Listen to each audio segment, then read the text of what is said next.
Well, Wally here. Guys, this absolutely fantastic piece, fantastically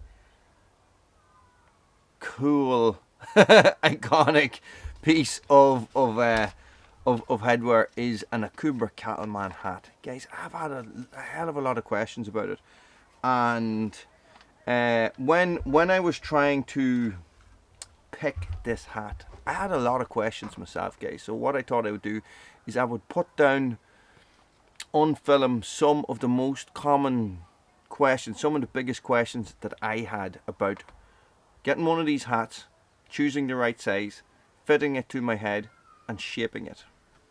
Stay tuned. Yes, guys, the Akubra Cattleman, alright? It is a rabbit fur felt unlined hat, okay, made in Australia by the Akubra hat company, guys. Very, very, very high quality and quite expensive piece of headwear. So when I was choosing this, or when I was buying one of these, guys, I wanted to make sure that I did everything right the first time. So this is what I did, okay? Sizing for me is super important, guys, because everything's ordered online, alright? So what I did was I went on to the Akubra website, guys, and I was reading the stuff that was going on the Akubra website, and I was thinking, I can't just be that simple. You can't just measure your head and then pick your size and order it, and it works. Well, turns out you can, and that's exactly what I did. Okay, so my hat is a size 59, okay? And what they recommend you do is that you just get a tape measure. This is just handy, a tape measure. You just put it around the widest part of your head, above your eyes, above your eyebrows there, okay? And just slightly overlap it, okay? And that is roughly to about there, okay? So I was 58.5 centimeters, okay? I don't know if the camera will pick this up. 58.5 centimeters, okay? And I was advised to size up, and I got a size 59, guys, and it fits me absolutely perfect. Perfect. So trust it. That's how you measure it. That's what you do. Trust the website. It works. Guys, how to shape it. I'm going to show you how to shape it now, okay? But I'll explain the process here because I have to go inside. Basically, all you need is a kettle, right? You boil the kettle. You use the steam. Guys, you hold the hat over the steam like this, and then you bend the hat into whatever shape you want, okay? You hold it in that shape until it cools down, and the hat stays in that shape, all right? Now, what you don't want to do is you don't want to steam the inside of it, because this is a leather band on the inside, and you'll destroy the leather band on the inside, guys. Now, to maintain the hat's shape, guys, just make sure that you don't have it in a steamy type environment, or don't leave it in your car, basically. To shape it, it's as simple as this, guys. It's your standard kettle, alright? All I'm going to do is I'm just going to pull the front of it down a little bit. What you can do is you can hold something, put something on here, on the switch, to keep the kettle ticking over, okay? So there's just a little cup. Set it on like that.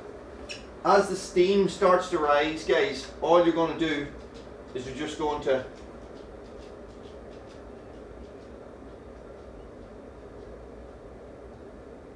move the hat back and forward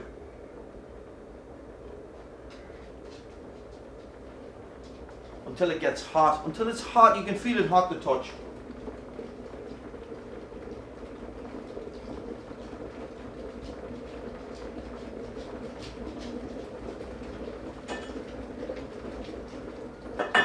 I found it easier to work on one section at a time instead of trying to do the whole thing. You get this out of the face. So instead of trying to do the whole brim at once, I did the front, then I did the back, and then I started to do the sides.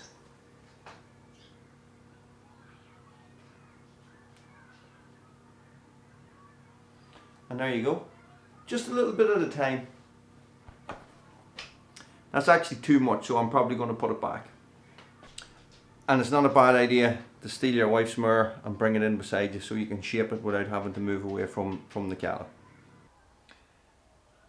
Guys, the fit, the break-in period. These hats have a break-in period, and a lot of these hats do, because it sort of has to conform to your head, okay? So it has to fit. Everybody's head is a little bit of a different shape and stuff like that. What I did was I took this hat. I was going down. I was going kayaking in the river with my kids. So I took this hat down, and I submerged it in the water for a little bit. Took it out, put it onto my head, and I wore it until it was dry, guys. And it molded to my head a lot better. What I do find is that when I put it on in the morning, it does feel a little bit tight around here.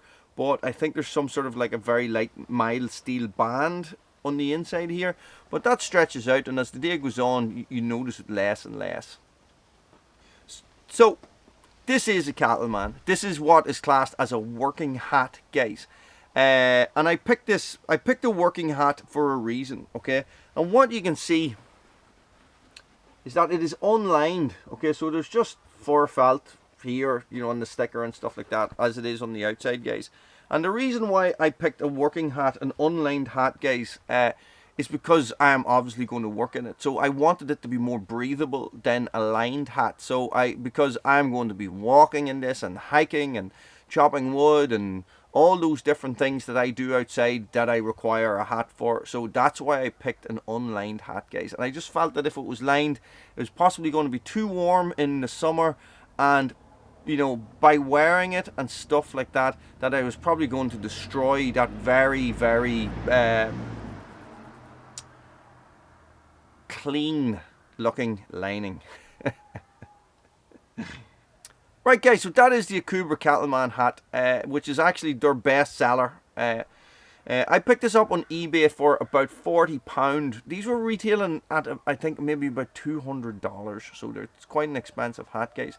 I love it. It is just, it oozes quality. It is a very, very, very good item. A very, very, very nice hat. And I would recommend, if you are looking for a good, high quality hat, check out these Akubras, guys. I hope that helps somebody, guys. I hope that answers the questions that I had when I was trying to decide what sort of a hat to get. Thanks for watching. Stay frosty.